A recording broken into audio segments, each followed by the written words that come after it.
बिस्मिल्लाहिर्रहमानिर्रहीम। अस्सलाम वालेकुम दोस्तों, उम्मीद करता हूँ आप बिल्कुल ठीक ठाक होंगे। दोस्तों, कल ओमान सुप्रीम पेटी का इजलास हुआ था और अल्हम्दुलिल्लाह से कुछ जो फ़ैसले आए थे, वो जो पुराने फ़ैसले थे उनको हटाने के बारे में या उनको थोड़ी सा कमी करने के बारे में ही कहा गया था। जैसे कि नमाज जुमा अदा करने के बारे में कहा गया 50% कैपेसिटी के साथ, जो टोटल मस्जिद की कैपेसिटी है। उसके अलावा कुछ दूसरे भी साथ में आए थे, जो मैं तफसीली वीडियो आपके साथ शेयर कर चुका हूँ।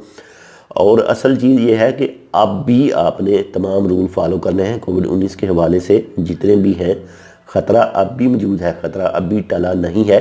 जितने भी रूल हैं उन्हें लाजम फॉलो करें। जो भी एहतियाती तदाबीर हैं, चाहे आप एक कस्टमर हैं, चाहे आपकी शॉप वगैरह है, किसी शॉप ओनर हैं, कोई भी, या किसी होटल के ओनर हैं, यानी किसी भी तरह आपका कोई कारोबार है या फिर आप ग्राहक हैं, तो तब भी जितने भी रूल बताए गए हैं वो आपने लाजम फॉलो करने। किसी भी होटल में जाने के लिए, किसी भी शॉप में जाने के लिए, किसी भी दुकान में जाने के लिए जो भी रूल बताए जाते हैं वो आपने लाजम फॉलो करने हैं। और यही चीज़ दुकानदारों के साथ भी कही गई है कि वो जो भी एंट्री करता है उनके शॉप के अंदर या फिर सेंटर के अंदर, जो भी उनकी शॉप वगैरह है, कारोबार है, तो लाजम चेक करें कि जो भी आने वाला है उसने वैक्सीनेशन अपनी मुकम्मल करवाई है या नहीं। तो बाकी अल्हम्दुलिल्लाह से एयरपोर्ट वगैरह ओपन हैं, फ़्लाइटें चल रही हैं, वीज़े वगैरह सब चीज़ें अपनी रूटीन पर जो काम है वो हो रहा है। और माशाल्लाह से जो ओमान के अंदर काम है वो भी जो पहले की बनिस्बत थोड़ा सा अच्छी रूटीन पर आ चुका है।